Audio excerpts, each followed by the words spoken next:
চার রঙের মশলা দিয়াম, যে কইরাছে তোর গঠন চার রঙের মশলা দিয়াম।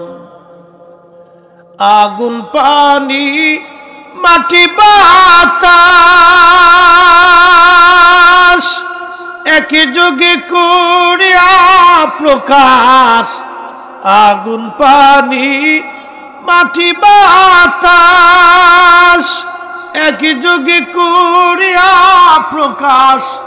দেখিলি না তুই কইরা তালাশ, কোন জায়গা সে মহাজন চার রঙের মশলা দিয়াম, চার রঙের মশলা দিয়া যে কইরাছি তোর গঠন চার রঙের মশলা দিয়া।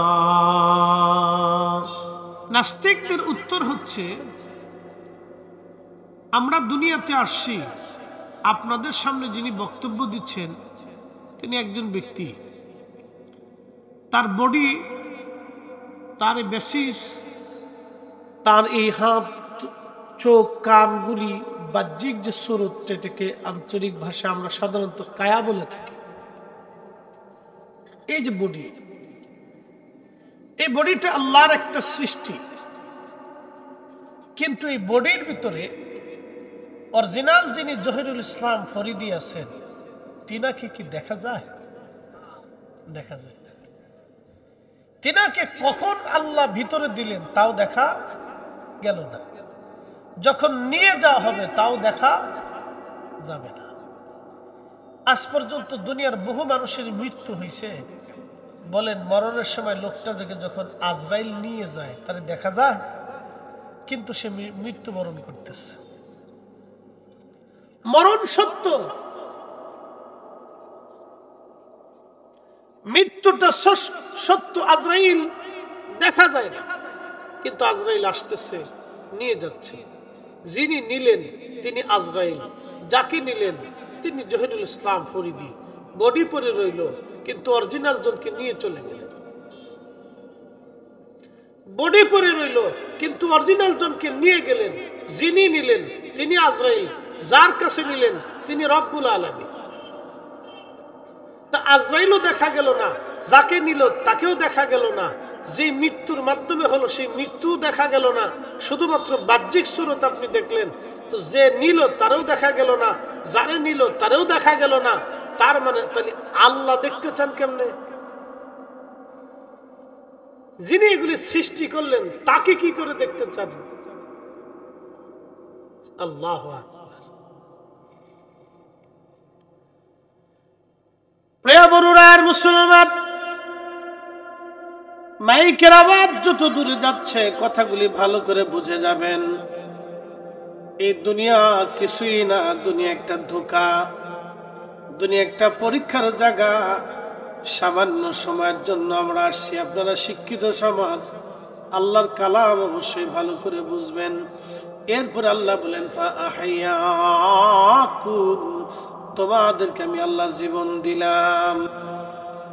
আল্লাহ বললেন অস্তিত্বহীন ছিলে তুমি পৃথিবীর মধ্যে, তোমার কোনো অস্তিত্ব দুনিয়ার মধ্যে ছিল না। ফাআহইয়াকুম, আমি মালিক তোমারে অস্তিত্ব দিলাম, আমি রব তোমারে দুনিয়ার মধ্যে অস্তিত্ব দিলাম।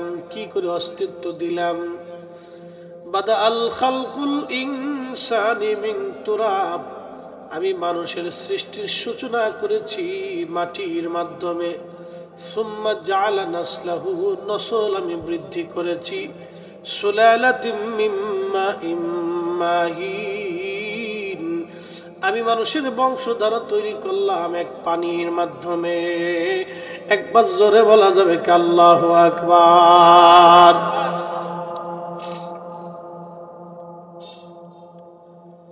খুবই মনোযোগ দিবেন। এই চার রঙের মশলার একজন মানুষ, এই মানুষটাকে আল্লাহ পাক বলেন ফাআহইয়াকুম, তোমাদেরকে জীবন দিলাম আমি আল্লাহ। তুমি মৃত ছিলে, তুমি অস্তিত্বহীন ছিলে দুনিয়ার মধ্যে, আমি আল্লাহ তোমার দুনিয়ার মধ্যে অস্তিত্ব দিলাম। এবার তাহলে বলেন, যিনি অস্তিত্ব দিলেন তাহলে আইন মানব কার?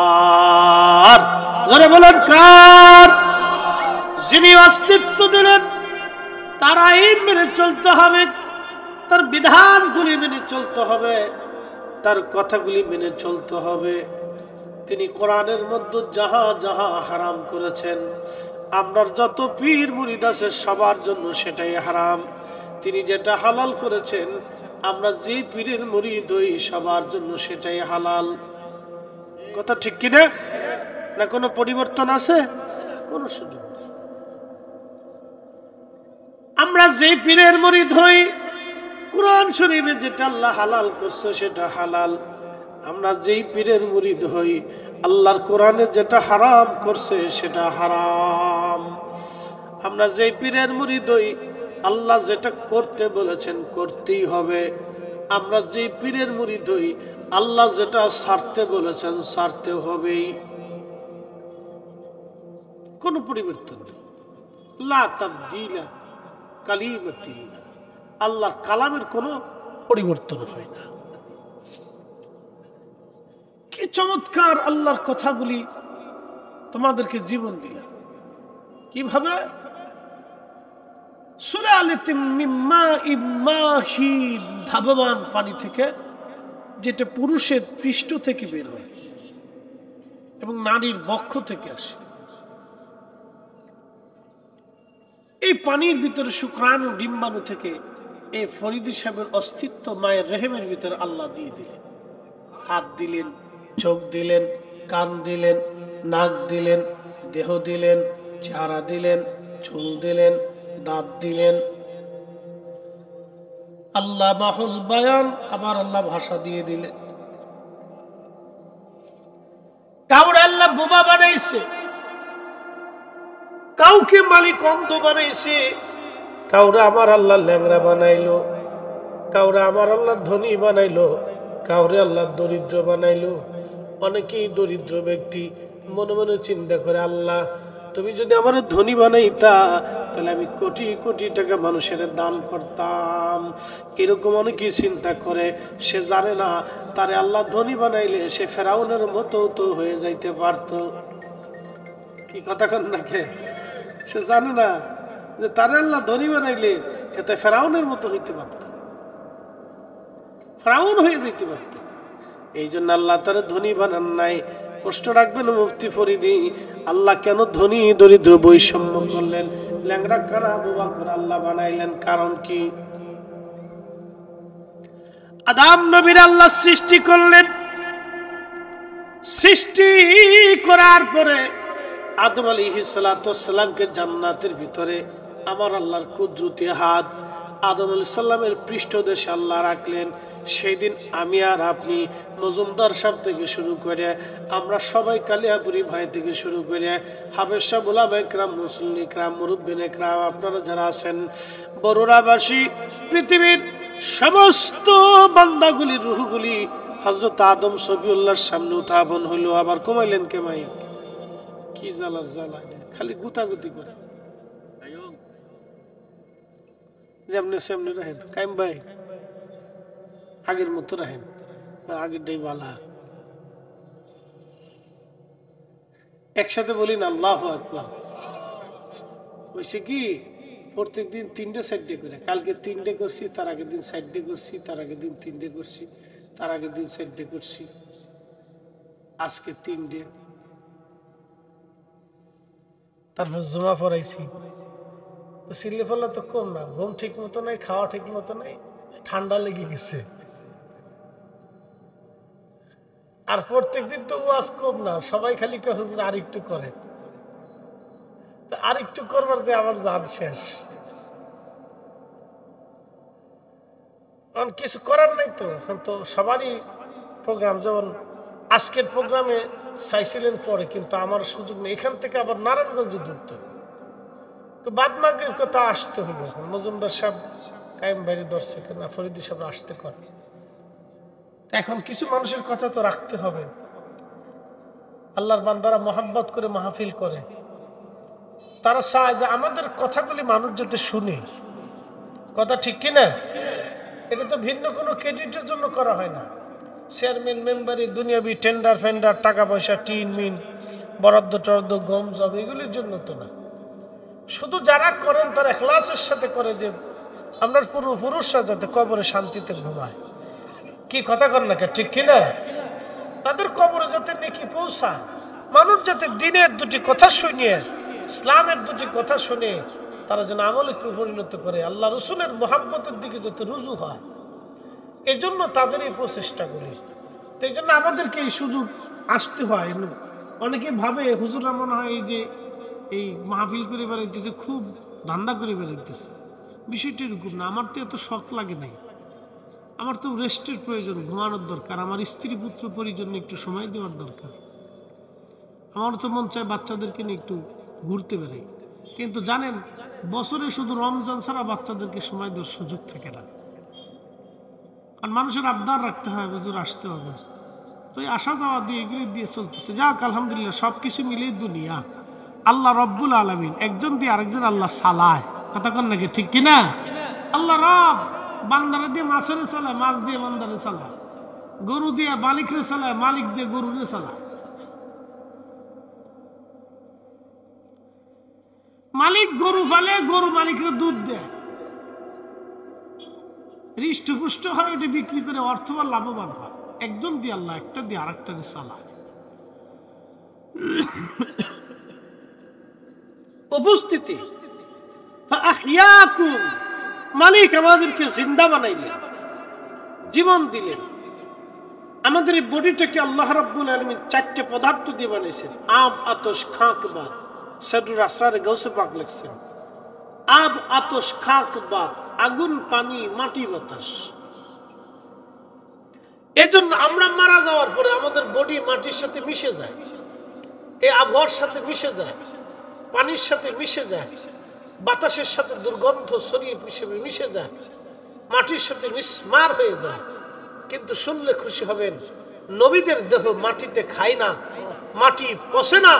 আমার রাসূল করিম ছিলেন ভিন্ন, যার কারণে পবিত্র মেরাজে রাসূল করিমকে আল্লাহ রাব্বুল আলামিন সারা শরীরে সপ্তম আসমান পাড়ি দিয়ে লা মাকান, যেই স্থানের কোনো সীমানা নির্দিষ্টতা নাই, সীমানাহীন, তুলনাহীন, উপমাহীন একটা মাকানে আল্লাহ তার রাসূলকে নিয়ে আল্লাহর দিদার দিয়ে নবীর ইজ্জতকে আল্লাহ বুলন্দ করেছে। ওই নবীর শান ইজ্জত সম্মান নিয়ে যারা টানা হাসরা করে, এসব হলো শয়তানের দালাল। কথা বলেন ঠিক না বেঠিক? কাউকে বুঝাইতে পারি, কাউকে বুঝাইতে পারি না। কেউ বুঝে, কেউ বুঝে না। প্রিয় উপস্থিতি, এরপরে আমার আল্লাহ পাক আরেকটা শব্দ বললেন, সুম্মা ইউমিতুকুম, তোমাদেরকে অতঃপর আমি আল্লাহ মরণ দিব। একদিন মাটির ভিতরে হবে ঘরে, মন আমার কেন বান্ধ দালান ঘর, মন আমার কেন বান্ধ দালান ঘর। আমার মালিক বলতেছেন, তোমাদেরকে আমি আল্লাহ মউত দেব। মানুষের মৃত্যুর পরে 24 ঘন্টা পরে মানুষের পায়খানা রাস্তা দিয়ে, শুনলে খুশি হবেন, পায়খানা রাস্তা দিয়ে একটা পোকা বের হয়ে সামাম শরীরের মধ্যে ছড়িয়ে পড়ে। এই পোকাটা শরীরের মধ্যে গন্ধ ছড়াইতে থাকে, দুর্গন্ধ, পচা দুর্গন্ধ। এটা মাটির দেহ বিদায়, মাটির সাথে মিশে যায়, তাড়াতাড়ি পচে যায়। এর সাথে পানির সংমিশ্রণ, সুলালাতিন মিন মাইন মাহিন, এমন একটা পানি যে পানি থেকে একটা দুর্গন্ধ বের হয়, এমন একটা পানি যে পানি থেকে দুর্গন্ধ বের হয়। ওই পানি থেকে আল্লাহ আমার বডি বানাইলেন, বডিটাকে তৈরি করলেন। এই জন্য আপনি দেখবেন আমাদের শরীর ঘামলে দুর্গন্ধ হয়, বাথরুমে দুর্গন্ধ, পেশাবে দুর্গন্ধ, রক্তে দুর্গন্ধ, আমাদের শরীরে দুর্গন্ধ, ঘামে দুর্গন্ধ। একটানা যদি 2-3 দিন গোসল না করেন শরীর থেকে দুর্গন্ধ বের হয়। কিন্তু শুনলে খুশি হবেন, আমার নবীর শরীর মোবারক থেকে সবসময় আল্লাহর জান্নাতের মেশকের ঘিরান আসতো, নবীর পেশাব মোবারক থেকেও ঘিরান আসতো, পায়খানা থেকেও ঘিরান আসতো, নবীর ঘাম থেকেও ঘিরান আসতো। আমরা আর নবী একই জিনিস না, এই কথাটাই কোনো কোনো ভাইদেরকে বুঝাইতে পারলাম না। কথা কন না কেন, ঠিক না বেঠে?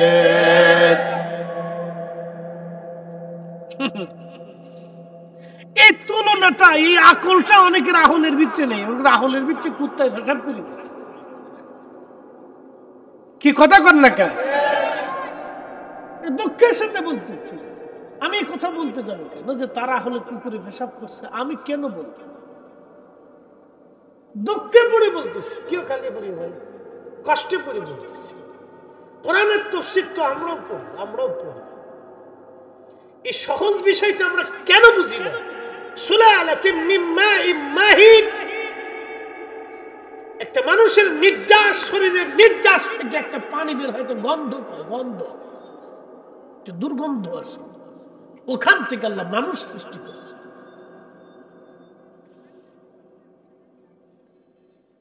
প্রত্যেক মানুষের শরীরে 2-4-5 দিন 7 দিন গোসল না করে শরীর থেকে পচা গন্ধ আসে। কি কথা কর না কেন, ঠিক কিনা? কিন্তু আমার রাসূল ছিলেন ভিন্ন। কোথায় কার সাথে মানুষ তুলনা দেয় বুঝি না কিছু। আমার রাসূল করিম ছিলেন সম্পূর্ণ ভিন্ন। আমরা মারা যাওয়ার, সুম্মা ইউমিতুকুম, তোমরা মারা যাবে।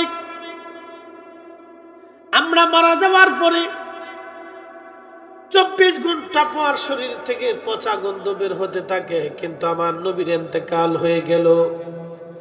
ইন্তেকাল হয়ে যাওয়ার পরে 3 দিন পর্যন্ত জিসম মোবারক দুনিয়ার উপরে ছিল। একসাথে বলবেন না আল্লাহু আকবার। 3 দিন পর্যন্ত জিসম দুনিয়ার উপরে, না গন্ধ, না পচা, না লাবণ্যতা নষ্ট, না চেহারা নষ্ট, কিচ্ছু না। যেমন নবী তেমন। আল্লাহু আকবার। যেমন নবী তেমন। শরীর থেকে তখনও মিশকির ঘ্রাণ আসতে লাগতেছিল। 3 দিন পর্যন্ত দুনিয়ার উপরে। বুঝাইতে পারবো না বন্ধু। যদিও রজবের মাস, উচিত ছিল মেরাজের আলোচনা তুলে ধরা, তারপরও করে দিয়ে যাই। আল্লাহর নবীর পবিত্র মেরাজ শরীফ, এটা আমরা বলি নাই, আমরা করি নাই। যিনি নিলেন তিনি আল্লাহ, যারে নিলেন তিনি রাহমাতুল লিল আলামিন। এখানে কোনো পৃথিবীর মানুষের হাত নাই, কোনো বুটাবুটির সিস্টেম নাই। কিয়ামত পর্যন্ত সব মুসলমান মিছিল করলেও আমার নবীর মেরাজ কখনো মিথ্যা হবে না। কথা কন না কেন, ঠিক কিনা?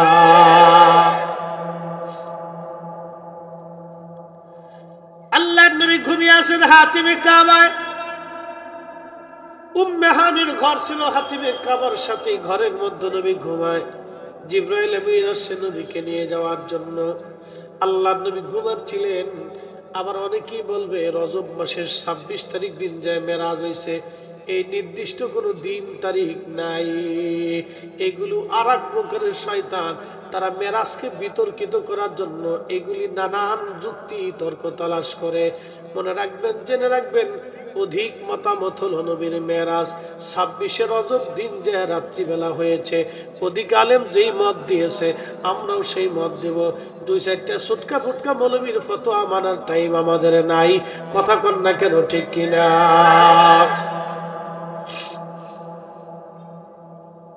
সারপুকা সারা দেশেই আছে। সারপুকা সারা দেশে আছে। এটি খালি কামড়াইতে থাকে, রক্ত সুষ্ঠে থাকে। ওই সারপুকাটি সারা দেশে আছে, খালি খুশাখুশি করে, কামড়াকামড়ি করে।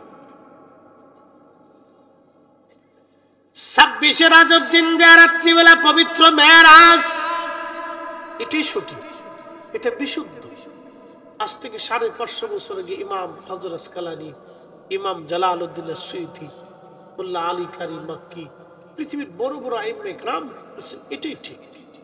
26 তারিখ দিন যে রাত, এর উপরে কিতাব লিখছেন আল্লামা ইমাম কাজী আয়াস আল মালিকি কিতাবুশ শিফা। এর কিতাবুশ শিফার শরহ করেছেন বিশ্ববিখ্যাত মুহাদ্দিস মুল্লা আলী কারি মাক্কি শরহে শিফা। এর উপর কিতাব লিখেছেন ইমাম আব্দুর রহমান জালালউদ্দিন আসসুয়ুতি আল কিসসাতুল বিসরা। একসাথে বলা যাবে না মারহাবা। ও ছাতা পাতা সার পোকা দেশে কত হয়েছে ভাই, এই আইসে বলবে 26 তারিখ দিন যে রাত্রিবেলা মেরাজ হয়েছে, এটার কোনো সুনির্দিষ্ট ডকুমেন্টস নাই। পুরে কানার ঘরের কানা, ও ডকুমেন্ট খুঁজে পায় না। আইম্মে کرام কিতাব লিখে গেছে, তো ডকুমেন্ট খুঁজে পায় না। হযরত ইমাম আব্দুর রহমান সুয়ুতি আল কিসসাতুল বিসরার ভিতরে তিনি লিখতেছেন, প্রিয় নবীজিকে ঘর থেকে বের করে নিয়ে আসা হলো সিনা সাক করানোর জন্য। পবিত্র বডি মোবারক নিয়ে আসা হলো, দেহ মোবারক বের করে নিয়ে আসা হলো। নিয়ে আসার পরে আল্লাহর নবীজির দেহ মোবারক অর্থাৎ পবিত্র দেহ মোবারক নিয়ে আসার পরে এই যে গলার নিম্নতম এখানে নরম একটা জায়গা আছে, এই নরম জায়গা দ্বারা এক মিনিট উপরে যত দিবা তো পাবলিক দেখা যায় না, বুঝছো না? এরা তো আমার একটু চেহারা দেখার দরকার আছে, সাইডে দিয়ে দাও, এই কোনার দিয়ে দাও, দাও তোমার ব্যবসার দরকার আছে, ইউটিউব দরকার আছে। কারণ হলো এদের ওয়াজ শুনিয়ে লক্ষ লক্ষ মানুষ নামাজ কালাম করে, বুঝছেন? এগারোর দরকার আছে। যদিও তাদের সাময়িক একটু কিছু অর্থ এখান থেকে আসে, আসুক না, আল্লাহ সবাই সবকিছু দিয়ে চালায়, কথা কন না, ঠিক কিনা? খালি নেগেটিভ দেখলে হবে না, পজিটিভটাও দেখতে হবে। আচ্ছা, ধাক্কা ধাক্কি করবেন আর কি, হ্যাঁ ঠিক আছে। আচ্ছা চলবো, যাক যাক চলবো, পরে আমি গেলে ঠিক করে লই। একসাথে বলেন আল্লাহু আকবার। না হইছে না, লোক তো খারাপ না, মাগরিবের পরে লোক ভালোই হয়েছে। আমি ভাবছিলাম 2-4-10 জন নিয়ে মানে জিকির আজকার করা লাগবে না, তো দেখি না, যা হয়েছে আলহামদুলিল্লাহ। একসাথে জোরে বলেন আল্লাহু আকবার। নারে তাকবীর, নারে রিসালাত, আহলে সুন্নাত ওয়াল জামাত, সুন্নি মহাসম্মেলন। ঠিক আছে। সিনা সাক, ওপেন হার্ট সার্জারি, এটাই সব। এই যেখানে একটা নরম জায়গা আছে, এখানকার নিচ থেকে জিব্রাইল ফাড়তে লাগলেন, ফাড়তে ফাড়তে নাভি পর্যন্ত ফাড়লেন, বক্ষ সরাইলেন। নবী বলতেছেন আমি দেখতেছি। পৃথিবীর কোন হার্ট সার্জারি যখন হয়েছে রোগী কি দেখে? আল্লাহ রাসূল বলতেছেন আমি দেখতেছি, আমার কাল বের করা হবে। আল্লাহু আকবার। এ কি আশ্চর্য ওপেন হার্ট সার্জারি! যে ঘটনা বলার আগে কোরআন বলতেছে সুবহানাল্লাহ। একসাথে বলেন না সুবহানাল্লাহ। সুবহানাল্লাযী আসরা বিআবদিহি লাইলাম মিনাল মাসজিদিল হারাম ইলাল মাসজিদিল আকসা।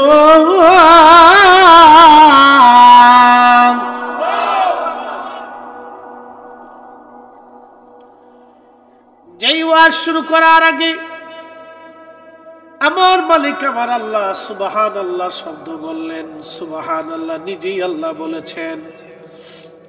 আসরা, রাত্রিকালীন সফরকে আসরা বলা হয়। বিআবদিহি, আবদুন দেহ এবং রুহুর সংযোগে আব্দুন হয়। শুধু রুহুকে আব্দ বলা হয় না, রুহুবিহীন শুধু দেহকেও আব্দ বলা হয় না, রুহু দেহের মিশ্রণে আব্দ বলা হয়। বিআবদিহি। ইমাম সুয়ুতি আল কিসসাতুল বিসরার ভিতরে ব্যাখ্যা করছেন বিআবদিহি লাইলা, রাত্রিবেলা, মিনাল মসজিদিল হারাম, মসজিদে হারাম থেকে, ইলাল মসজিদিল আকসা, বর্তমানে যে বাইতুল আকসা নিয়ে লড়াই হয়, এটার নাম বাইতুল আকসা। এই আকসায় চলে গেলেন আমার নবীজি। যাওয়ার আগে ওপেন হার্ট সার্জারি চলতে লাগলো। আল্লাহর নবী বলেন, আমি দেখতেছি আমার কাল বের করা হয়েছে। কাল বের করার পরে জমজমের পানি দিয়ে কাল ধৌত করা হলো।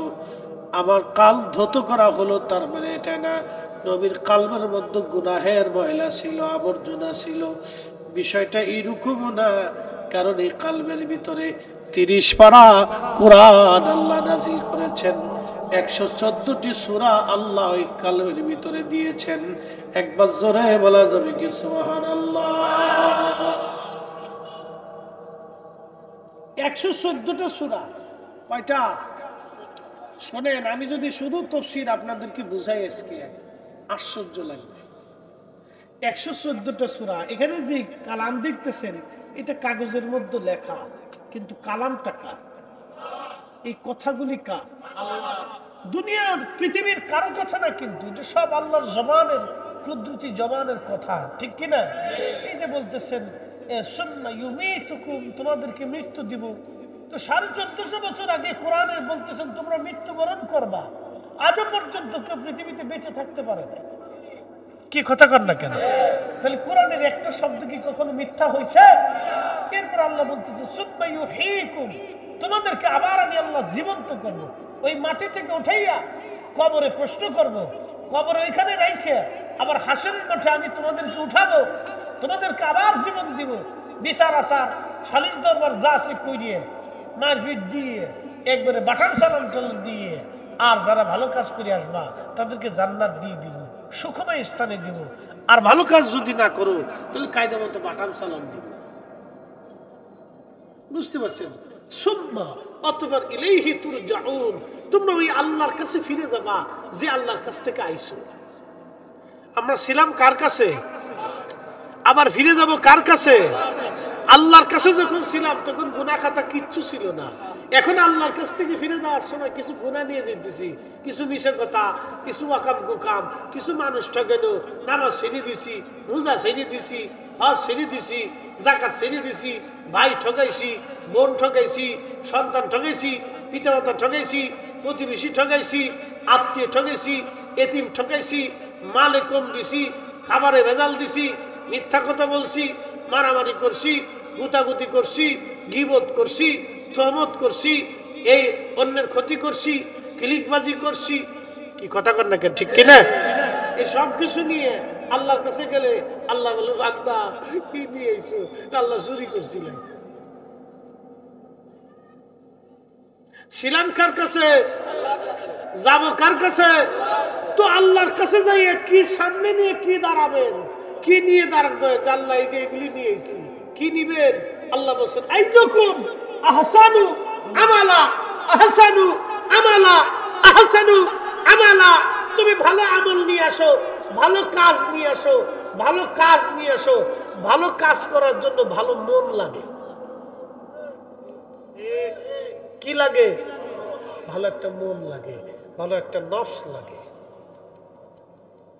এই কোরআনে আল্লাহ বলছেন, ইয়া আইয়াতুহান নাফসুল মুতমাইন্না তুরজিই ইলা রাব্বিকি রাদিয়াতাম মারদিয়া।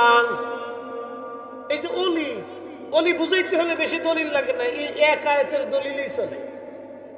আমার দেশে অনেকে ওলি এইগুলো কোরআনে কোথায় আছে? ও কানা কোরআন পড়ছে কি আর বুঝছে কি? আল্লাহর কোরআনে কি বলতেছে?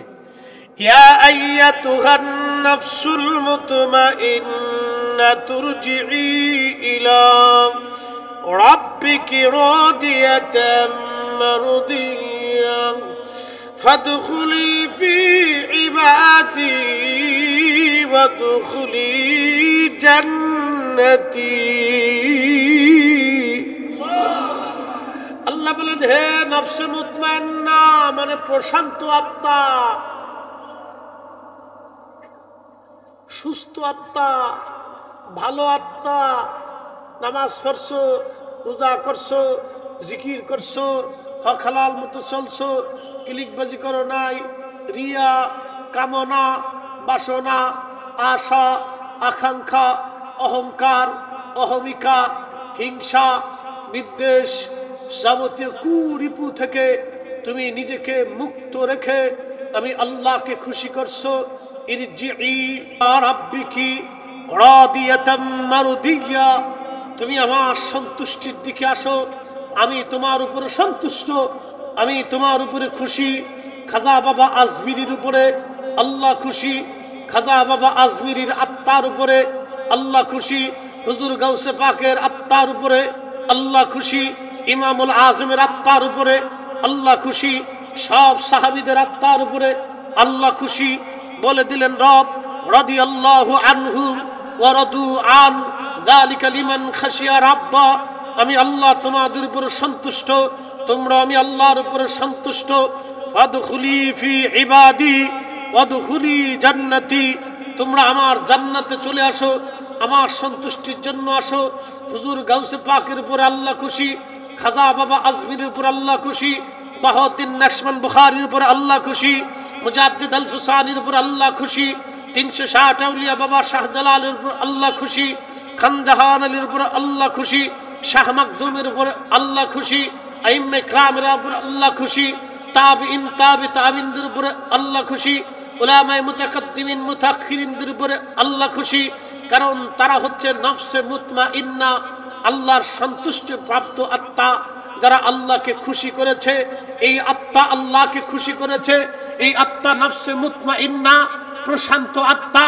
যখন এই বান্দাগুলি কবরে চলে যায়, আমার মালিক বলতেছে ফাদখুলি ফি ইবাদি ওয়াদখুলি জান্নাতি, তোমার কবরটাকে আমি জান্নাত বানাবো। আল কবরু রাউযাতুম মিন রিয়াজিল জান্নাহ, কারো কারো কবর হবে জান্নাতের বাগান। আল্লাহ তাদের কবরকে জান্নাতের বাগান বানাবে, তাদের কবর হবে জান্নাতের বাগান। কিন্তু দুঃখের বিষয়, খাজা বাবা আজমিরের কবর রওজা হয়ে গেল, হযরত দাতা গঞ্জে বক্সের কবর রওজা হয়ে গেল।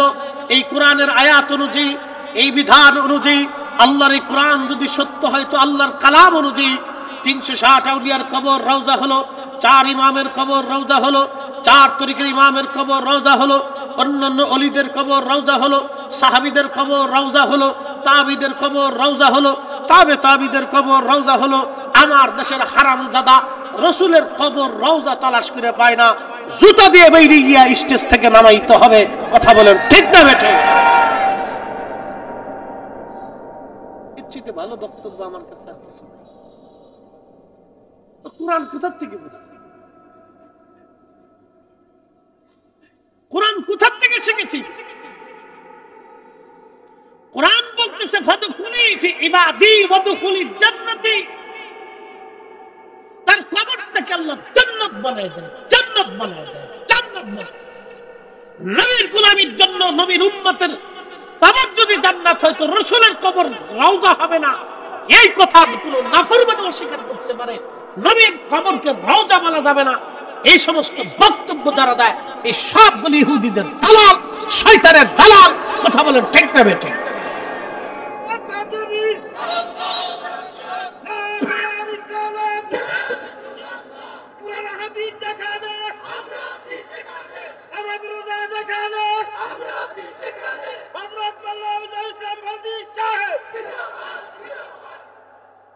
আমি কি আমার বক্তব্য বলছি না কোরআন থেকে বলছি? পরিবর্তন হবে, কথা বলেন, পরিবর্তন হবে, পরিবর্ধন হবে, সংযোজন হবে, বিয়োজন হবে। আর যাহা বলেছে তাহাই ঠিক। আপনি না বুঝলে আপনার বুঝের অভাব, কোরআনের কোনো সমস্যা নেই। আমি আপনি বুঝি না, সেটা আমার আপনার বুঝার দোষ। কালাম তো ঠিকই বলেছে, কি চমৎকার আল্লাহর কালাম। এই জন্যই নফসে মুতমাইন্নার অধিকারী যারা, তাদের দেহ মাটিতে পচে না, তাদের দেহ মাটিতে পচে না। নফসে মুতমাইন্নার অধিকারী যারা, আল্লাহর সন্তুষ্ট প্রাপ্ত আত্মা নিয়ে যারা কবরে চলে যায়, তাদের দেহ মাটিতে পচে না। এটা যেরকম ওরকমই থাকে, পচে না।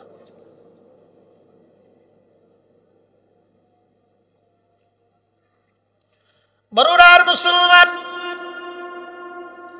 প্রিয় নবীজি বলতেছেন সিনা চাক করার পরে আমার কাল মোবারক বের করা হলো। কাল বের করার পরে আমি দেখলাম আল্লাহর জান্নাত থেকে খাজিনা ভরে আমার জন্য আমার আল্লাহ পাক ইলম এবং হিকমত আল্লাহ পাক আমার কালবের মধ্যে ঢুকাই দিয়া আমার বক্ষ মুবারক আল্লাহ আবার সেলাই করে দিলেন।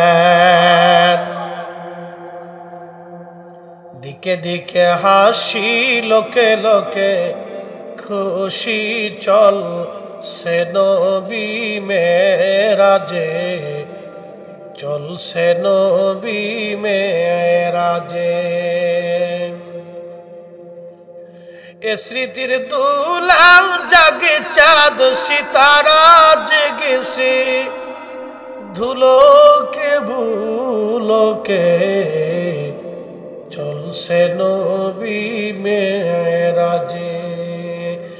দিকে দিকে হাসি, লোকে লোকে খুশি, চল সে নবী মেরাজে, চলছে নবী মেরাজে।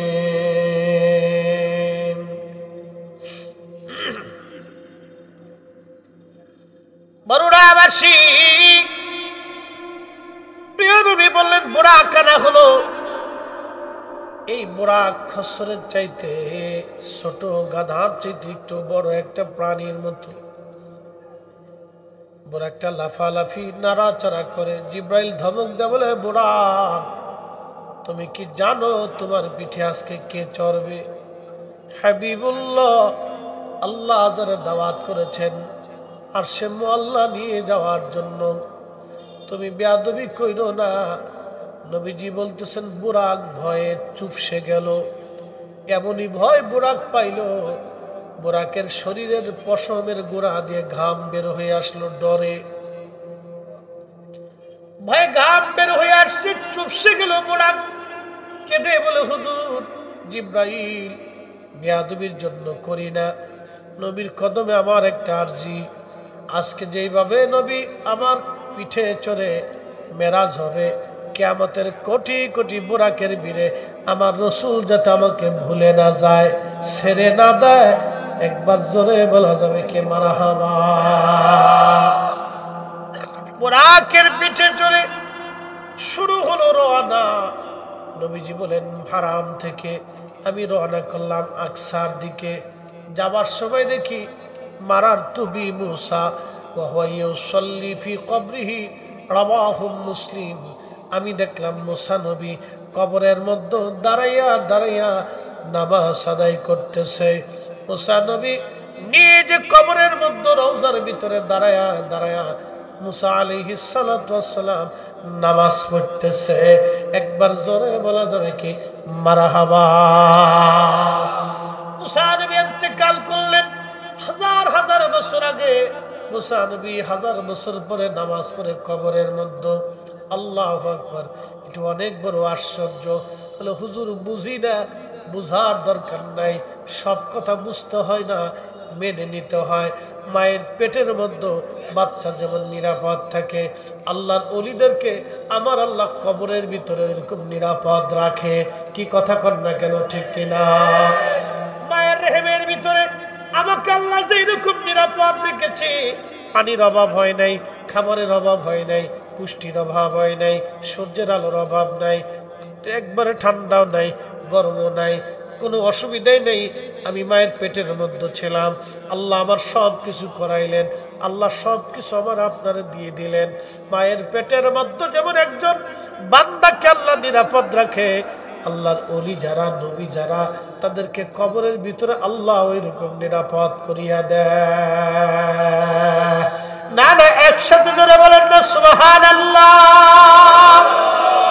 ও মালিককে, না একসাথে বলে না মালিককে। জিকির হবে কার? ইবাদত হবে কার? আইন মানব কার? আল্লাহ আল্লাহ আল্লাহ আল্লাহ। খুশি করবো আল্লাহকে।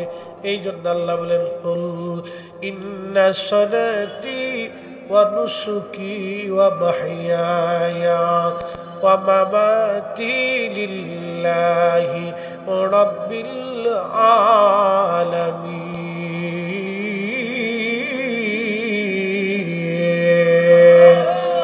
হুজুর আপনি বলে দেন সালাত আমি আল্লাহর জন্যে, কুরবানি আমি আল্লাহর জন্যে, কুরবানি আমি আল্লাহর জন্যে, নামাজ আমি আল্লাহর জন্যে, জিন্দেগি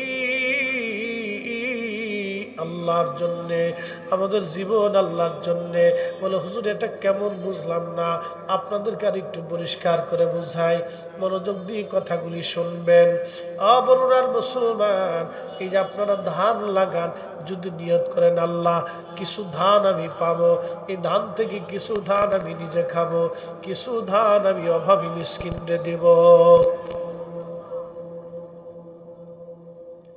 কিছু ধান আমি নিজে খাবো, কিছু ধান অভাবী মিসকিনরে দেব। আল্লাহ রাসূল বলতেছেন এই নিয়ত করার কারণে আল্লাহর বান্দার যত ধান হবে কিয়ামতের ময়দানে ধানের কোনো হিসাব নাই। বান্দা রিজিক খায়, খাইতে অবশ্যই তো আপনি খাবেন, আমিও খাবো, খাওয়া তো মিস নাই, খাইতে তো হবে।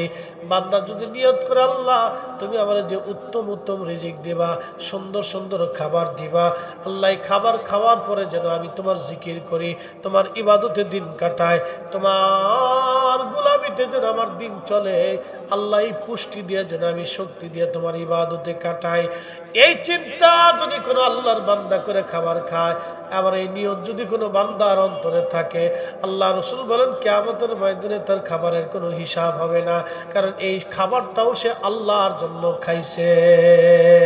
কথা কোন ঠিক কিনা? তাহলে আমাদের জিন্দেগি আল্লাহর জন্য। আপনি যে রুটি রুজি করেন, আপনার স্ত্রী হবে, সন্তান হবে, পুত্র পরিজন আসবে, আপনি আল্লাহর কাছে নিয়ত করবেন রব আমার যে সন্তানাদি আসবে ওদেরকে আমি যেন আলেম বানাইতে পারি, অথবা তাদেরকে যেন আবেদ সলে বানাইতে পারি, তাদেরকে যেন কোরআন শিখাইতে পারি, তাদেরকে যেন উম্মতে মুহাম্মাদি প্রকৃত উম্মত বানাইতে পারি, তোমার খালেস বান্দা বানাইতে পারি। এই চিন্তা করিয়া কোনো বান্দা যদি তার সংসার শুরু করে দেয়, আল্লাহু আকবার, তাহলে ওই সংসার, স্ত্রী, পুত্র পরিজন কিয়ামতের ময়দানে সে পরীক্ষার কারণ হবে না, ওই সন্তানগুলো আল্লাহর জন্য হয়ে যাবে। বা মাহিয়ায়া, তার জিন্দেগি হবে আল্লাহর জন্যে, আল্লাহর জন্যে, আল্লাহর জন্যে। ওয়া মামাতি,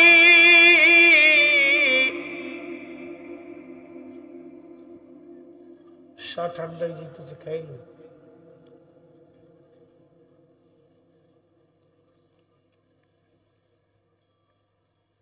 এটা না খাইলে বিপদ। চা খাওয়া ভালো, বেশি করে খাবেন। এক কাপ চার ভিতরে 3টা আপেলের প্রোটিন থাকে, এটা জানেন না। চা খাইলে দাঁত শক্ত হয়, হাড় মজবুত হয়। প্রতিদিন চা খাবেন, 100 কাপ পারলে এটাও খাইবেন, অসুবিধা নেই। না চিনি ছাড়া খাবেন, চিনি লবণ ছাড়া চা খাবেন, আদা দিয়ে। আদা আরো ভালো খাবার। এই কোরআনে আল্লাহ বলছেন, আল্লাহ জান্নাতে নেওয়ার সাথে সাথে আদার শরবত খাওয়াইব। আসতে কইলেন কে সুবহানাল্লাহ? এই দুনিয়ার এত আদা না, এটা খালি জাল লাগে। এই আদা না, জান্নাতের আদা খুব মজার আদা। এই আদার শরবত আল্লাহ খাওয়াবে জান্নাতে নিয়ে। তার মানে আদা খুব উপকারী খাবার, পেটের জন্য অনেক উপকারী আদা। এই জন্য আদা দিয়ে রংসা কায়দা মতো খাবেন, পারলে 100 কাপ খান, অসুবিধা নেই, কিন্তু বিড়ি খায়েন না, এটা খায়েন না, বিড়ি খায়েন না, এটা খান, বেশি করে খান, পান খান, কিন্তু তামুক খায়েন না। পান খান যদ্দূর পারেন খান, প্রত্যেকদিন যদি 100 বিড়ি খান তাও অসুবিধা নেই, খান। সুবরি খাবেন, খান, অসুবিধা নেই, এটা একটা গাছের ফল, এখানে উপকার আছে। সুন খায়েন না, এটা পাথর দিয়ে বানায়, শামুক দিয়ে বানায়, এটা খাইলে ভিতরে চর্বি জমে জমে, খুব মারাত্মক। এটা খালি একটু জিহ্বার উপরে লাগাই দিবেন এক চাপটি, বাস, তাহলে বুঝবেন যে সুন কি জিনিস। তো এইটা ভিতরে চলে যায়, বুঝছেন না? ওটা না খাওয়াই ভালো। সুন, তামাক, এই দুটো বাদ দিয়ে সুবরি আর পান যদ্দূর পারেন খান, চা খান, বিড়ি খায়েন না, ভালো জিনিস খান, হালাল তাইয়্যিব, হালাল হালালটা খান, বিশুদ্ধটা খান, বালাটা খান, আল্লাহ এটা খাইতে বসে।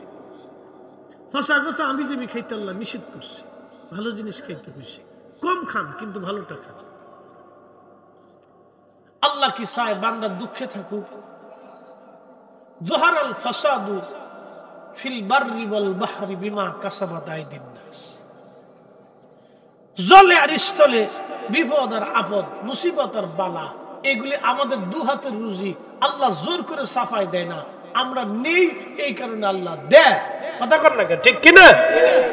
এই যে খাবারে মানুষের ক্যান্সার হয়, ক্যান্সার হয়, হার্টের সমস্যা, ডায়াবেটিসের সমস্যা, ব্লাড প্রেশার, এই যে সমস্ত নানান রোগ, এগুলি খাদ্যের ভিতর থেকে আসতেছে। কেন দেয় জানেন? খাবারে মানুষ যারা ভেজাল দেয়, চালি ভেজাল, ডালি ভেজাল, তেলে ভেজাল, লবণে ভেজাল, চিনিতে ভেজাল, মশলায় ভেজাল, এই সবজিতে ভেজাল, এই ফলে ভেজাল, চারপাশে খালি ভেজাল আর ভেজাল, ফরমালিন, বিষ, এটে সেটে, আমি যাবি, আন্দা গান্দা ফসা, এগুলি মানুষের শরীরে ঢুকতে ঢুকতে ঢুকতে ঢুকতে রক্তে ভেজাল হচ্ছে, কিডনি সমস্যা, লিভারের সমস্যা, পাকস্থলীর সমস্যা, নানান রোগে মানুষ আক্রান্ত হচ্ছে, নানান রোগে আক্রান্ত হচ্ছে এই ভেজাল খাবার জন্য। তারপরে এই ভেজাল খাবার কারা খাওয়া? মানুষে খাওয়া। যারা খাবারের ভিতরে ভেজাল দেয় তারা কি মানুষ? একসাথে বলেন, তারা কি মানুষ? তারা মানুষ না। মুসলমান পরে আসে, মুসলমানের শর্ত আল্লাহ কোরআনে যেগুলি দিছে এগুলি পূরণ করতে হলে করার পরে আসতে হবে। মুসলমান পরে আসেন, তারা মানুষ কিনা এটা দেখে যে মানুষ হইতে পারছে।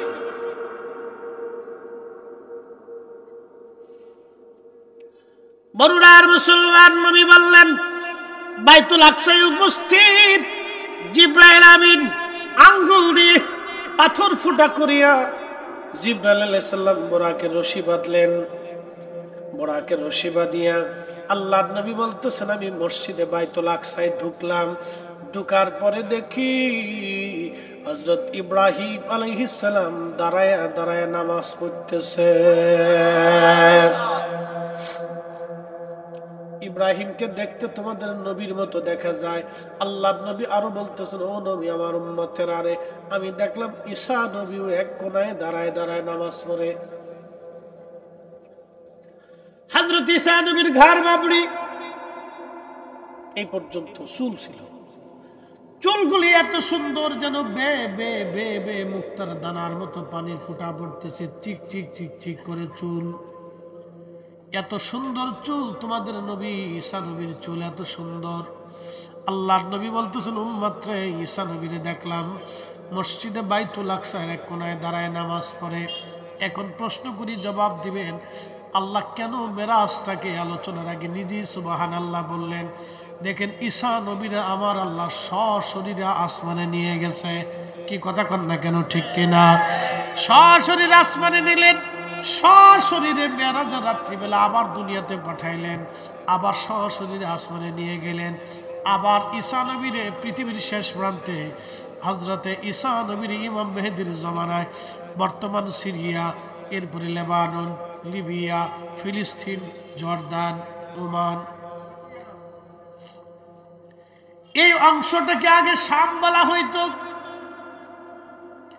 এই শামের একটা মসজিদে সবুজ মিনারায়, সাদা মিনারায়, সাদা মসজিদের উপরে ঈসা নবীর আল্লাহ দুই ফেরেশতার কাঁধে বর করে কিয়ামতের আগে আসমান থেকে আল্লাহ দুনিয়াতে নামাই দিয়ে দিবে।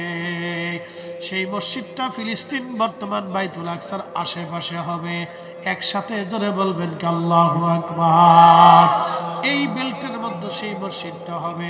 ঈসা আলাইহিস সালামকে আল্লাহ রাব্বুল আলামিন দুনিয়াতে পাঠাবেন। ওখান থেকে সরাসরি ঈসা নবী বাইতুল্লাহ আসবেন, আল্লাহর ঘরে। ইমাম মেহেদী বাইতুল্লাহ শরীফে ঈসা নবীর জন্য অপেক্ষা করতে থাকবেন। নামাজের ওয়াক্ত শুরু হবে, নামাজ শুরু হয়ে যাবে। ইতিমধ্যে ঈসা আলাইহিস সালাম বাইতুল্লাহ আসবে। ইমাম মাহদী ডাকতে বলবে, হুজুর আপনি ইমামতি করেন, আপনি আজকে ইমাম হবেন। ঈসা নবী ডাকতে বলবে, ও উম্মতের মাহদী, আমি ঈসা এই উম্মতের ইমামতি করার জন্য আসি নাই, আমি আল্লাহ এই উম্মতের পিছনে নামাজ পড়ার জন্য এসেছি। আমি ঈসা এই উম্মতের পিছনে নামাজ পড়ার জন্য এসেছি। এই উম্মতের ইমামতি করার জন্য আমি আসি নাই। একবার জোরে জোরে বলা যাবে আল্লাহু আকবার। তাহলে এই উম্মতের মর্যাদা আল্লাহ কত দিছে, কিন্তু এই উম্মত মসজিদে জুতা চুরি করে। কি দুঃখ! গরিব মানুষের চাল চুরি করে, ডাল চুরি করে, এগুলো চুরি করে, আলু চুরি করে, ডিম চুরি করে, তেল চুরি করে, চিনি চুরি করে, মনে কিছু নিয়ে নেই। রাষ্ট্র কিন্তু বাজেট ঠিকই করছে, রাস্তা, বিল্ডিং, রাষ্ট্রীয় কাজের বাজেট কিন্তু রাষ্ট্র ঠিকই করে। এখানে 100 কোটি টাকা বাজেট, 100 কোটি টাকার এখানে স্থাপনা চলবে, কিন্তু উপর থেকে এই নিচ পর্যন্ত চাইতে বিড়ালের কুত্তা খাইতে খাইতে শেষ পর্যন্ত রডের বদলে বাস হাত দিয়ে দেয়। কি কথা কর না কেন? রাষ্ট্র কিন্তু আমরা ঠকাই নাই, রাষ্ট্র ঠিকই বাজেট করছে, রাষ্ট্র জনগণের ঠকাই না। রাষ্ট্র তো রাষ্ট্র কিন্তু কোনো ব্যক্তির না, রাষ্ট্র হলো আমাদের, আমরা রাষ্ট্রের। রাষ্ট্র কিন্তু আমাদেরকে ঠকাই না, কিন্তু আমরা নিজেরা আমাদেরকে ঠকাই। কি কথা কর না কেন? যারা চুরি করলো তারা কিন্তু রাষ্ট্র না, তারা ব্যক্তি। আমার মতো আপনার মতো একজন মানুষ, একজন মুসলমান অথবা মুসলিম, সে যেই হোক, সে কিন্তু রাষ্ট্র না, সে ব্যক্তি, আমার আপনার মতো ব্যক্তি।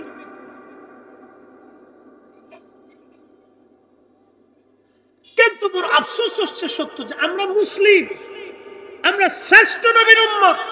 আমাদের শ্রেষ্ঠত্ব আল্লাহ এত বেশি পরিমাণে দিছে যে এই উম্মতের মাহদির পিছে হযরত ঈসা নবীর নামাজে দাঁড়াই যাবে। একসাথে বলবেন না আল্লাহু আকবার? না না, আরো জোরে, আরো জোরে, আরো জোরে, জোরে জোরে জোরে। মানে এই উম্মতের ওলিদের কবর আল্লাহ রোজা বানাই দিয়েছে। এই আসতে বলেন, জোরে কর। এই উম্মতের ওলিদের দাম কত! উপরেও ওলি, নিচেও ওলি, মাটির উপরেও ওলি, মাটির নিচে ওলি, মাটির উপরেও দাম, মাটির নিচেও দাম। বুঝে যাবে নিজে। এগুলি আমি আপনাদেরকে সূক্ষ্ম তত্ত্ব দিয়ে বুঝিয়ে যাচ্ছি, সূক্ষ্ম তত্ত্ব এগুলি। হাজিরিন, হযরত ঈসা নবী এক পাশে নামাজে দণ্ডায়মান, প্রিয় নবীজি বলতেছেন দুনিয়ার মানুষে। এরপরে দেখলাম হযরত মুসা নবী দাঁড়ায় দাঁড়ায় নামাজ পড়ে। এখন প্রশ্ন, মুসা নবী ছিল কবরের ভিতরে, আপন রওজার মুবারকের মধ্যে, রওজা থেকে বের হইয়া বাইতুল আকসায় আসছে। এখন আমার প্রশ্ন, নবীরা কি রওজার ভিতরেই থাকে না রওজা থেকে বের হয়?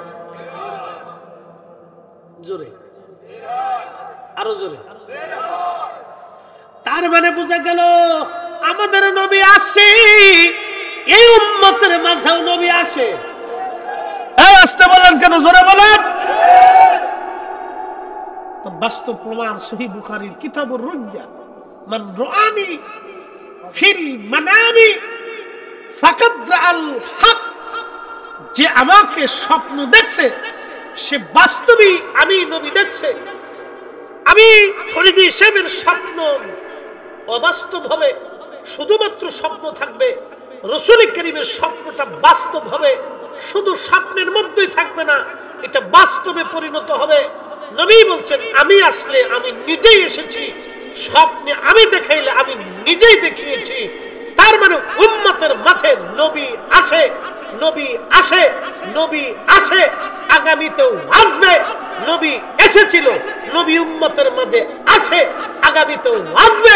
উম্মতের সাথে দেখা করে, উম্মতের সাথে দেখা করে, উম্মতকে দাস দেয়, উম্মতকে শিখায়, উম্মতকে ধন্য করে, উম্মতের গুনাহ মাফ করায় দেয়। যারা বিশ্বাস করতে পারে নাই ও এখনো কামিল মুসলমান হতে পারে নাই। কথা বলে ঠিক না বেঠিক? এত দলিল লাগে বোঝার জন্য, খালি কে দলিল দেন, দলিল দেন, এত দলিল লাগে।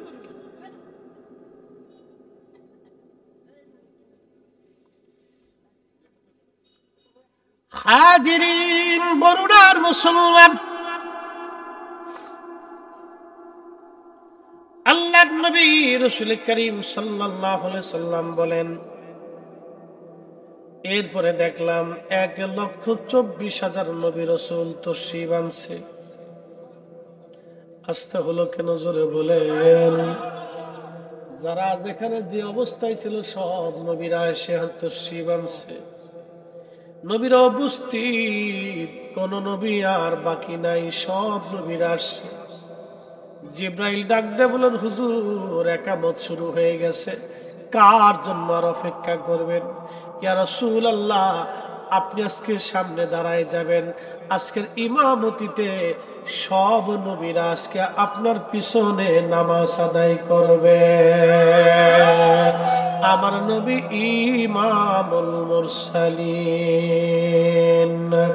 শ্রেষ্ঠ নবী দিলাম তরিয়ে নিতে রোজ হাসুরি, পথ না ভুলি তাই তো দিলে পাক কুরআনের বাণী।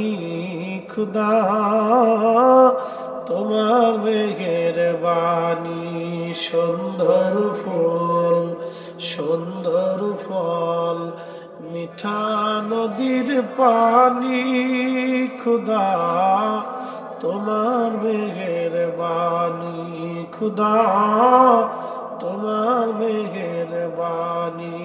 আল্লাহুম্মা সাল্লি আলা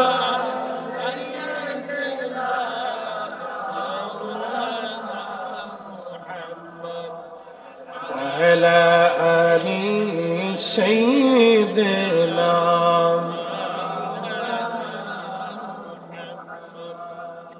বন্ধু আমার সময় কম, কথা হযরত রাসূল করিম সাল্লাল্লাহু আলাইহি সাল্লাম বলেন, আমি নামাজ পড়াইলাম, সব নবীরা আমার পিছনে নামাজ পড়লো।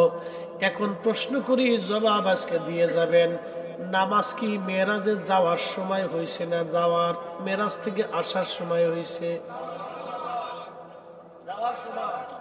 যাওয়ার সময় তো নবী নামাজ পড়েছেন, কিন্তু আমরা যে নামাজ যাবতীয় পাইলাম এটা কি যাওয়ার সময় হয়েছে না আসার সময় দিছে? তাহলে নবীজি যাওয়ার সময় যে 2 রাকাত পড়াইলেন, ওই 2 রাকাত কেমনে পড়াইলেন?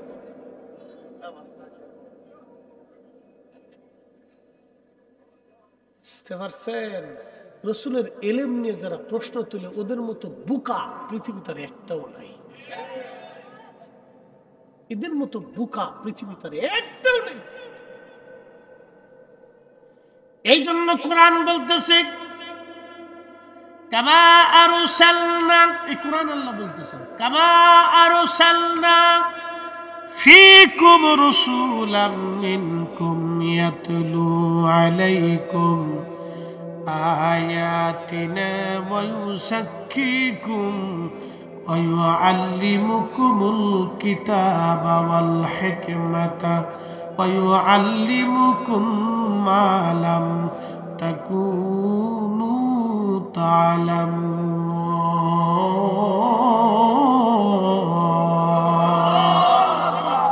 ত্রিভুবনের প্রিয় মুহাম্মদ এলোরে দুনিয়ায়, রে সাগর আকাশ বাতাস দেখবি যদি আয়, রে সাগর আকাশ বাতাস দেখবি যদি।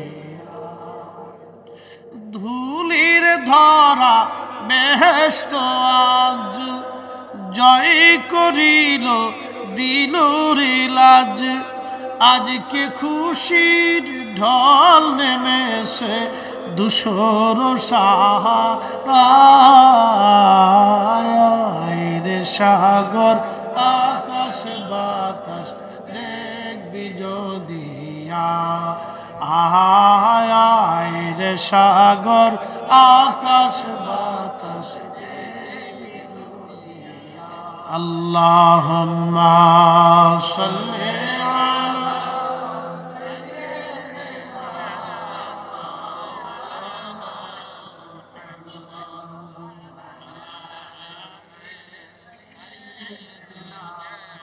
মাওলানা। আল্লাহ বলেন, হুজুর আমি দুনিয়াতে আপনারা পাঠাইছি, আমার আয়াত সমূহ আপনি উম্মতকে তেলাওয়াত করে শোনাবেন, এর অর্থ মানে নবী পড়ে যাবে, তো বিষয়টা এরকম না। এই কোরআনের দুইটা দিক আছে, একটা দিকের নাম জাহির আর একটা দিকের নাম বাতিন। আমরা জাহিরের অর্থ জানি, কিন্তু বাতিনের অর্থ আমরা কেউ জানি না। আল্লাহ নবী কোরআনের দুইটা দিকে উম্মতকে শেখানোর জন্য আসলেন। ওয়ায়ুযাক্কিকুম, উম্মতকে পবিত্র বানানোর জন্য আল্লাহ নবীরে আল্লাহ দুনিয়াতে পাঠাইলেন।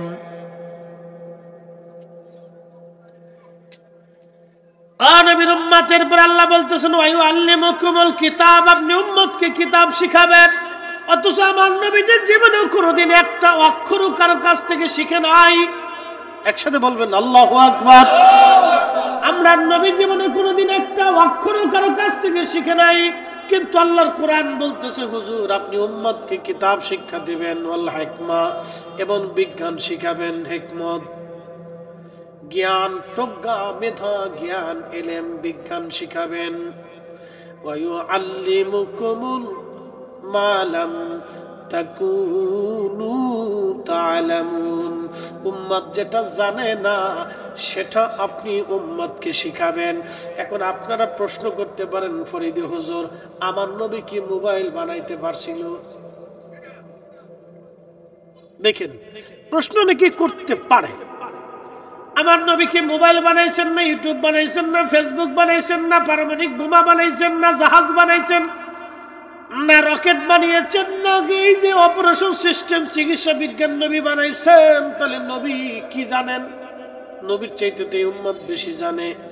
এখন আপনাদেরকে প্রশ্ন করে দিয়ে যাব, এত আধুনিক বিজ্ঞান, জ্ঞান বিজ্ঞান এত কিছু হইল, আপনারা বলে দেন শাহজালাল রহমাতুল্লাহ জায়নামাজ দিয়ে নদী পার হইছে, কথা সত্য না মিথ্যা? বলবেন হুজুর কোন কিতাবে আসছে? কোনো কিতাব লাগবে না। আজকে 750 বছর পর্যন্ত মুসলমানের মুখে মুখে মুখে মুখে কথা এখনো চলে আসতেছে। কথা জোরে বলেন, কত বছর?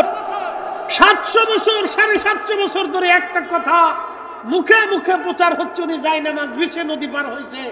750 বছর পর্যন্ত একটা মিথ্যা পৃথিবীতে এইভাবে থাকতেই পারে না।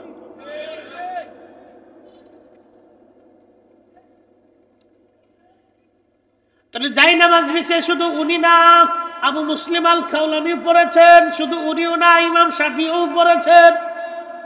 এখন প্রশ্ন, জ্ঞান বিজ্ঞানের এত উপরে উঠছে, ফেসবুক, মোবাইল, ইউটিউবে ইশারা দিলে ছবি উঠে, ইশারা দিলে মোবাইল চলে, ইশারা দিলে ইউটিউব চলে, কি চলে, ঘোড়ার ডিম, আগর ডিম, বাগর ডিম, এত কিছু হয়েছে।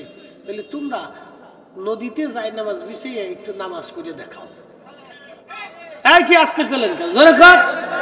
তোমাদের সব বিজ্ঞান এক জায়গা আনো, এক জায়গায় আইনে যেই যাই নামাজ হযরতে শাহজালাল বিছাইলেন, আমরা এরকম একটা যাই নামাজ তোমরা দেব, তুমি বিছাই দিয়ে তুমি আবার বুড়িগঙ্গা পানির ভিতরে, নদীর ভিতরে এবার একটু নামাজ পড়ে দেখাও। দেরি কে? বেলা শেষ, সূর্য ডুবে গেছে। আচ্ছা অসুবিধা নেই, খুব মনোযোগ দিয়ে আল্লাহর কোরআন কত চমৎকার। ওয়াল্লিমুকুম মা লাম তাকুনু তা'লামুন, এই উম্মত যাহা জানে না আপনি নবী তাহাই উম্মতকে শিখাবেন।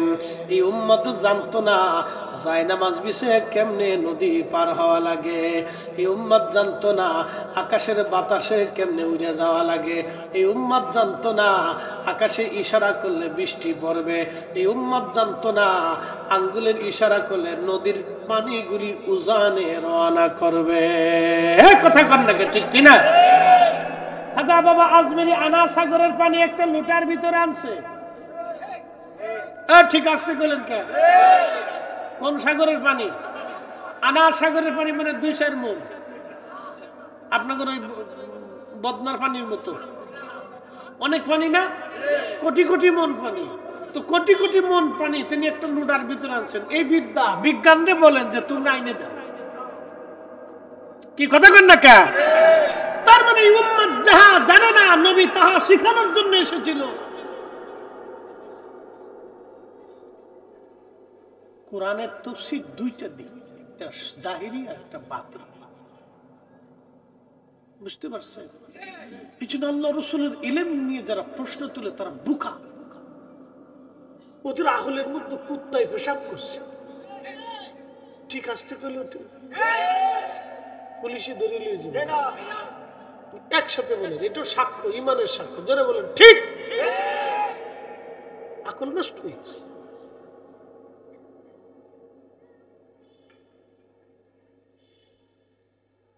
অ্যাটেনশন, ছোট্ট একটু ব্যাখ্যা। মেরাজ কত আশ্চর্য।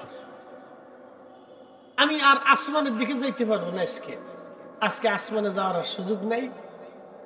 এই জমিনের থেকে আজকে শেষ করে দিতেছি। এটা বুঝে যান, নবীজি মেরাজ ঘুরে ঘিরে আসমান জমিন সব দেখে টিকে আসার পরে উজুর পানি তখনও গড়ায়, বিছানা তখনও গরম। প্রশ্ন, নবীজি 2 রাকাত নামাজ পড়াইলেন। 2 রাকাত নামাজ পড়াইতে অন্তত না হলেও রসুল তো, নবী তো, আমাদের মতো তারা তো এই ঠুকুর ঠাকুর নামাজ না। আমরা তো ঠুকুর ঠাকুর নামাজ দিতে খালি যদ্দূর তাড়াতাড়ি দাঁড়াইছে, দৌড়ে দৌড়ে এসেছে আলহামদুলিল্লাহ রাব্বিল আলামিন আর রহমান রাহিম মালিক ইয়াউমিদ্দিন ইয়াকা না'বুদু ওয়া ইয়াকা নাস্তাঈন। আল্লাহু আকবার। শয়তান আসে, ওরে বাপ রে বাপ, কি নামাজ! 2 রাকাত নামাজ পড়ে অন্তত 10টা মিনিট গেছে। কথা ঠিক কিনা? মক্কায় গেছেন কারা কারা একটু হাত উঁচা করবেন? মক্কায় যারা যারা গেছেন আচ্ছা হাত নামা। মক্কার মাটি কি আপনাদের বরুড়ার মাটির মতো? ওই মাটির ভিতরে পানি পড়ার সাথে সাথে পানি শুষে নিয়ে যায় না? শুষে নিয়ে যায়। আল্লাহ রাসূল ওযু করলেন, পানি গড়াচ্ছে। তো ওই ওযুর পানিটা কতটুকু গড়াইছে? 1 সেকেন্ড, 2 সেকেন্ড, 3 সেকেন্ড, 5 সেকেন্ড। এর বেশি ধর্তব্য করাটা কষ্ট। 10 সেকেন্ডই ধরলাম, 30 সেকেন্ডই ধরলাম। তো ওই ওযুর পানি সামান্য গড়ায় গড়ায় যাচ্ছে, তখনও পানি গড়া। 1-2 সেকেন্ডে মেরাজ কি করে হয়? 2-4-10 সেকেন্ডে মেরাজ কি করে হয়? কেউ যদি বলে স্বপ্ন হয়েছে, তো স্বপ্ন কি 2-4-10 সেকেন্ডে হয়? স্বপ্ন কি হইলে তার ওযু করার দরকার।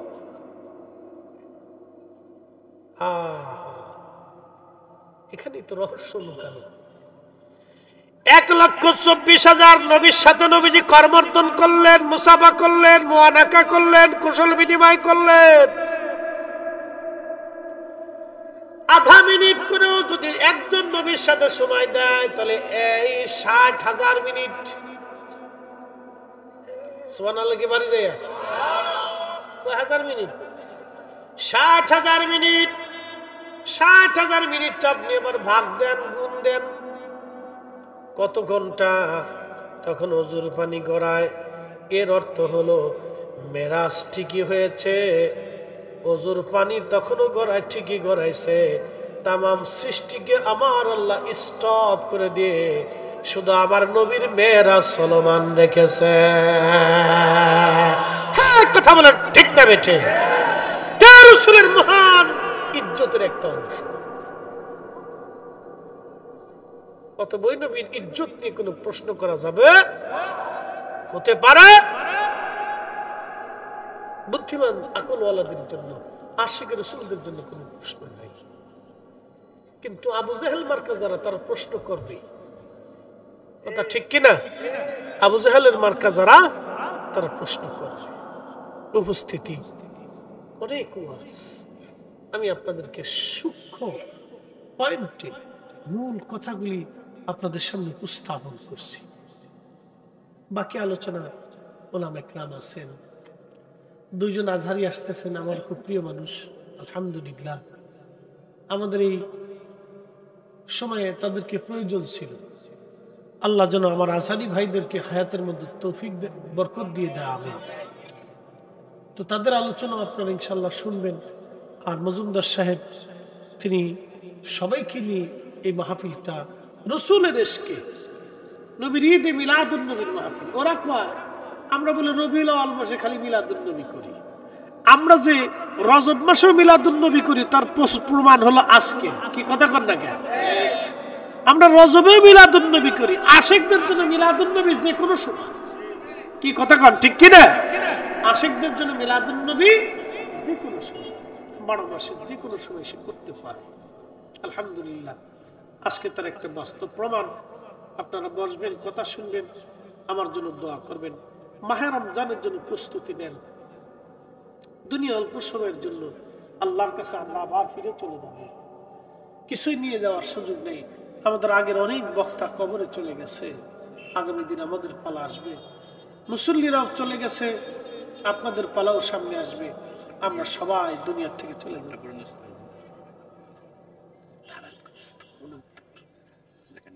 একটু জামজট লেগে গেলে মানুষ পড়ে গেছে, এই জন্য আমাকে বসে রাখছে। এরপরে কি হাসান ভাই ধরবেন? হাসান ভাই